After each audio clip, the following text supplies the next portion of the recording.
no fo fi mali e fo I mamal malama le tunu ule se sengo mea langa o le vai asu no se I mawai atu nei.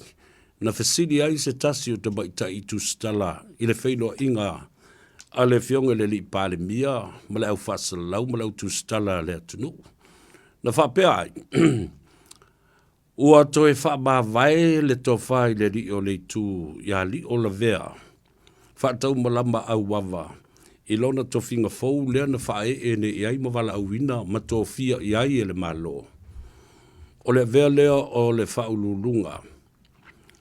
O le matanga luenga a Leoleo ua whaingoina o le Cyber Crime Unit. Mai o le sosoani lea le malo Australia e tawala mai. I le Federal Police Unit. Australian Federal Police. So soani ono le tele o whaafita uli ma sori ngā tu la fono. E whao ngā ai ia le teknolosi. Le teknolosi la leo le internet. Ia whapena fōi whesota inga whanei o na pō. E tawala tu I mene I o polo kalame. O tangata tau whaaleanga ma soli le tu la fono. Liable crimes. Ia, a leo le nā fōi o le defamation. O whamtalanga e whaalele. Ma whamtalanga tustusia. E whaaleanga I nea ai se tamali anga o stangata. Ai a tātou tala dola vai le tula fono la tō wia. Ma le momoli ina o tātou sābali.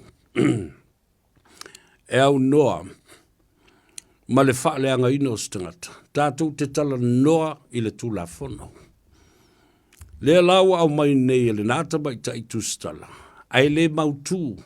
Po whea na au mai ai. Le sos whātua tua ina lea. Whapea ua whamawai. Whafo se I le tō whai a lio. Whātau malama. Ai wa umana whaile mātala ma lio. I le fiafio le asto na ina se I mawai atu nei. Ona ua le maua se awa noe whaatala noi nai. Sa ia tā ua I Leai lava se mea whapea ua tupu. Lea fo I lai whaate I atu le fionga le li parimia. Profesa Welta maita I tu stala lea. Ma nei tu ua inga. Ia ma lea fo I whawhatala ua momoli mai. Ai e mai fo lea ta. O tala, o le au whai te tala. O la e pisa o ai lunga le upenga ta whailangi. Ai o le mea moni. E le ai se reliable source. Na mai ai le mata upu le nei. Ma le ala fo le nai watu ai se whautuanga. O I lava I lato o lau tustala ma lau whaasala lau. E lea o I e lau pua ata ma whai ngā e nao na soso atu o tustala ma le tangata whaasala lau. Sinia. O sinia le tolu se fulu lima tausanga o le tautua ma le au nanga le nei mata upu. E longa ai I puia li I le atunu I mea o lo tutupu, mea o le atutupu. Ma valo I ai mea. E ono tutupu. Ia ma mea fo I wa umana tutupu. Ai lo latou a inga inisi mea e ono tutupu mulmuli mai. Lea lau au tala noa tuai le mata upu nei. Leanga e a inga le mata upu o le tamaita I tu stala lea. I le whai unga a le wha msinonga. Lea na whaia nei. O le sailingo le amiotonu. Ia whapena fo I le whawhauina oni whaamatalanga e tua I ai seisi tangata malafua I le leanga I seisi tangata. Fabrication of evidence. It is a conspiracy to defame somebody from evidence, statements, affidavits, sworn-in statements, and also conspire to fabricate these statements. Wana tua la, o te toe tatai oe, I tua I le mafua anga na laio na wha malolo ina le tō wha I ali o. Pole fita leika fo I le li o le tū. Ina ua le wha tua ina e le fionga le li pāremia. Le fiu pē wha tali a o le a se taunu unga e o I ai le sua ina o le hit and run na mafua ai o na uma le ola o le atali I atu au. Nā lai lea o na tui nātu, le awa noa I a li o. O se li I te tai susu e Leoleo. a senior inspector in the police department to carry out a separate independent investigation. Ese mai leo lua I sa I linga, ma le suʻesuʻega na ulua I whaia nisi Leoleo. O le mata upula lea nā lai o na whaate alio mai tutonu. O le mata ngā luenga Leoleo. A silsila fo iai. Ua whaatonuina li o e whailo na pou mai poutasi ai a fio mai. E ngā lua I tutonu o le taulanga whaatau ma le headquarters ale ofisa o Leoleo. Ai le I umi, ai toe a ami e sau o le ua whaile suʻesuʻega Leoleo I a te ia. Ona, whapea ua Leai se whaatananga aloa ia, mai le komisina o Leoleo, na te whaatino I nai se suʻesuʻega whapea tūma oti. Seisi suʻesuʻega e lua I ai suʻesuʻega. La le mea na tupu. Nga toe a ami mawhai mō lianga ale police tribunal investigation themselves. Suʻesuʻega whaaloto I whale lava lea. E awhi ai inga matula whono. Police protocols and policies. The carrying out of an independent second investigation was unauthorized by the Commissioner of Police at the time. Le sunga. Ya awa paau longo I tino apel Filippo.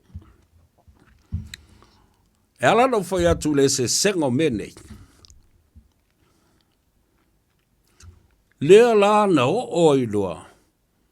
Ma morianga ia na whatula I mai e le komisina whatasi aimba le sunga limu. E whapea ua whawhau ni mori mau. E tu wa iai I le sunga limongi le makaupunge. Maisi Leoleo. E awhi ai mal komisina. Uma le whaamsinonga. Ale ofisa o Leoleo.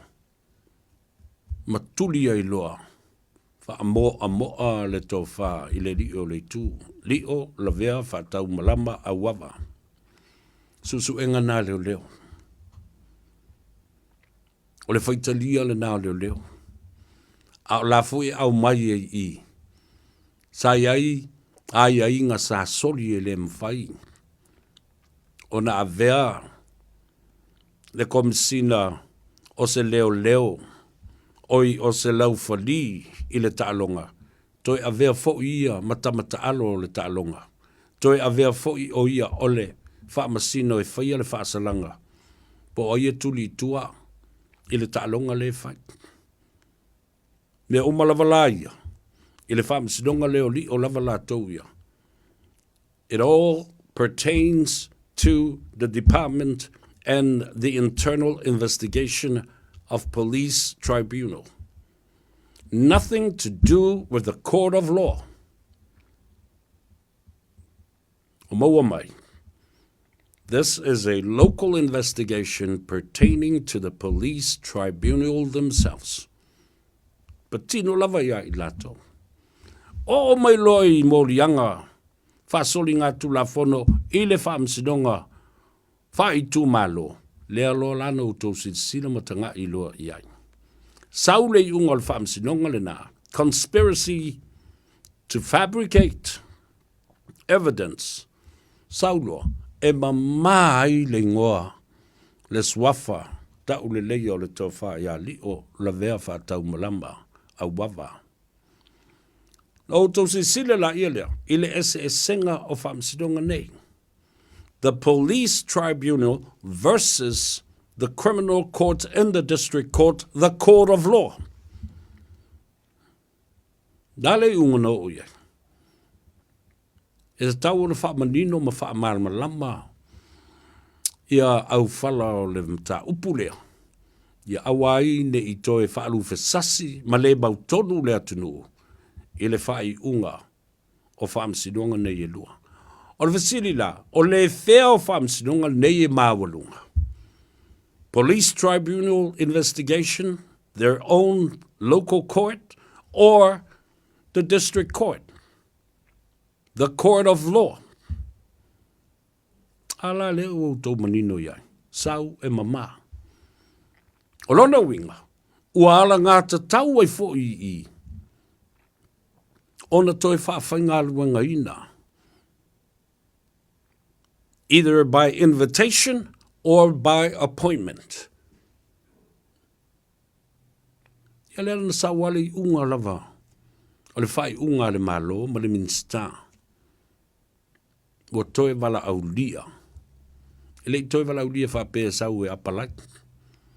O le appointment, ma le wala aunga tu ma oti.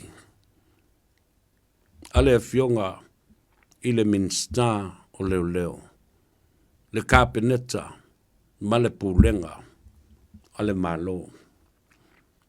Mea na e tau na whamanino ma wha malama i le atunu. E le whea ia i la malusi, anga i e lua.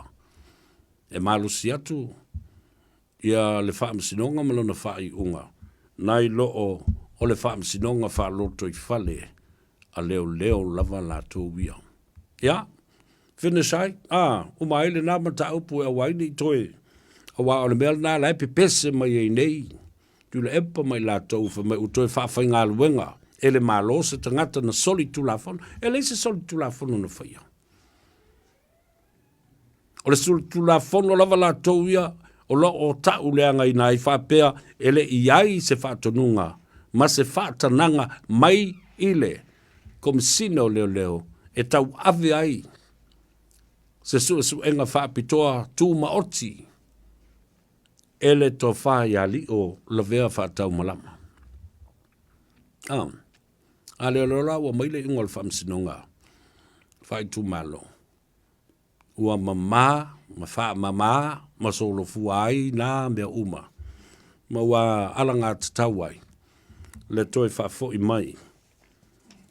O le... Tō wha ia li o le vea whātau malama au awa. E tō e wha au au wona tiute e pe o ngā luei. Ai mai se la leo awatu nei o avea ma wha ululunga o le matanga luenga. Leo lo su e ai ia cybercrime unit. Sori ngā tu la fono e wha o ngā ai le interneti, wha o ngā ai social media. O ila, e o uma i a tātou wha matalanga. E o uma iai ia le tātou tau whaaleanga. E o uma iai ma taupu tau whaasese. O a tātou tala e pue audio recording. Our live podcast or our live stream broadcast and reports. O i e te wai. Ai laltanga te fiola, alwe whaila na morianga. E se i mai te tasi uma. Clips, audio recordings, time, date, and when was recorded. Tato wawaila ia lea. Po le ale tu ai ngā test, po le threshold o le mawalunga o se mea ausia te tau ino mo lias tangata. Ioi, o le tato tu la fono le nā. Criminal Libel Act, mea na whai e tu lepa. Defamation, lea wai i uma. O lona winga, lea na atu nei ia le Australian Federal Police. O atu wai fwoi maisi Leoleo New Zealand. Leoleo le Pasifika. Ina ia saunga le mu le Pasifika. New Zealand ma Ausitalia. From all cyber crime unit. From all the cyber crime committed. Prostitution, sex trafficking, money laundering. Ia whapena fo'i drugs trafficking in the Pacific. O whamtalanga, Leoleo a, whao ngā ai, ia social media, whapena fo'i devices, clipses, audio recordings, o le a whaingo fi, wa iai tangata whaapitoa, wa o i o le ai loai nei. So ino se mata upu. E whaatutu I se tangata. Au te talia ina ma ia tā ua tele le nā mea. A leala o iai I le tau wha I ali o. Whaingo fie o na lafo atu mea ia ma tilo ma tanga iai. Pē. Au sia le test ma le threshold e ma whai iai o na whaia se mōri anga o se tangata. I le whaingo mea ia e. Whaasoli tu lava. I tonu lava la. Lea o ta oto I mōri anga I e whaasanga I atu le epa. Ma fua mai aisea. I ana ia lava tangata whaasala lau his own propaganda media. Yo. Whaatanga ino I lātou te oso whai le malo. E ala I le tu inatu o fesili whaavale valea. Ia lātou whaatalitala noanga ma lātou porkalambe whaia.